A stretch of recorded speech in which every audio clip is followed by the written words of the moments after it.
Already కొన్ని media ఛానల్లో కాశీ నుండే చెప్పాను. ఆమె ఎప్పుడో నాకు చెప్పేసింది, ఆమె నరక యాత్ర అనుభవించింది, అందుకే నాతో వచ్చింది అని చెప్పాను కూడా ఆల్రెడీ. కావాలంటే మిగతా వీడియోస్లలో కూడా ఉంటది. మొన్న 3 days కాశీలో ఉన్నప్పుడే. ఇప్పటికీ మీరంటేనే ఇష్టం అని చెప్తోంది వర్షిని, మీతోనే జీవితం అంటోంది. అదే నాన్న, నేనేమంటున్నా నాన్న, ఆమె ఆమె అనుభవించిన నరక యాత్ర వేడే ఆడపిల్ల అయితే ఎప్పుడో సూసైడ్ చేసుకుంటారు. ఓకే, ఈ పాటికి ఇంత దూరం ఉండరు. కానీ ప్రాణం విలువ అంటే ఏందో చెప్పాను, ఎలా బతకాలని చెప్పాను. నీకు ఎక్కడ ఇష్టమవుతుందో అక్కడ బతకచ్చు. సభ్య సమాజంలో చనిపోవడమే గొప్ప కాదు. మేమంటే మాకంటే సర్వస్వం పోయింది కాబట్టి మాది వేరు. కానీ ఎక్కడుండైనా సరే బతకచ్చు.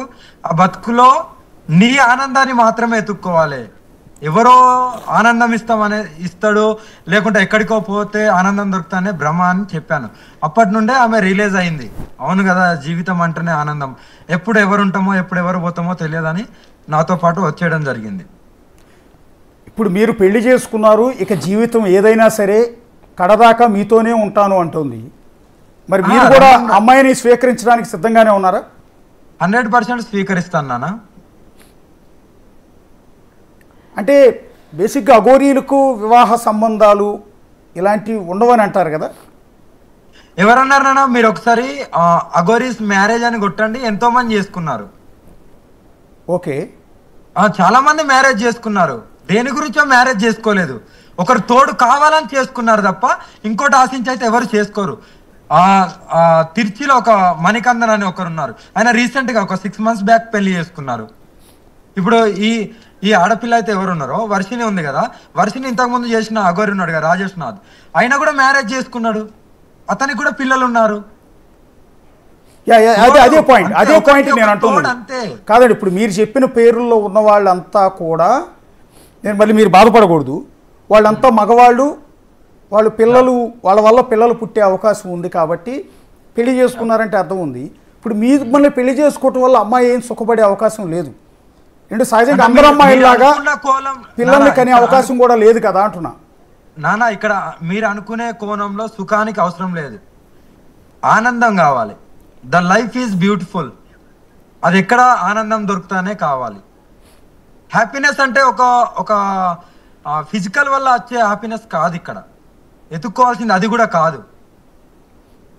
అదే అలాంటిదే కావాలంటే చాలా మంది పిల్లలు ఎంతో మంది ఉన్నారు, తెచ్చుకోవచ్చు. That is the doesn't matter. అది ఒక్క కోణం వదిలేస్తే కలిసే ఉంటాం, బాగానే ఉంది కదా, ఒకరికొకరు తోడుగా. అంటే మీకు ఉండకపోవచ్చు, మీరు అన్నీ కూడా సర్వం శివుడికి సమర్పించారు, మీ అంగాన్ని సమర్పించారు, మీ జీవితాన్ని సమర్పించారు. ఓకే, అది మీ ఇష్టం. కానీ అమ్మాయి కొన్ని ఫిజికల్ నీడ్స్ ఉంటాయి కదా, ఒక ఆడపిల్లగా ఒక ఏజ్ వచ్చిన తర్వాత మీకు ఉండకపోవచ్చు. మీరు ఆ డెసిషన్ తీసుకున్నారు, మీ జీవితాన్ని అర్పించేశారు.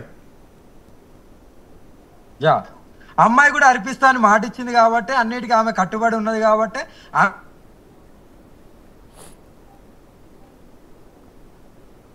ఒక్క నిమిషం, మ్యూట్ పడిందండి, మ్యూట్ పడింది. ఆడించాలి అది అంటే ఓకే, మ్యూట్ ఏం లేదు నాన్న. చెప్పండి. పిల్లల్ని ఎక్కడికెళ్ళో దత్తత తీసుకొని హ్యాపీగా, అంతే తప్ప అదొకటి ఉండదు.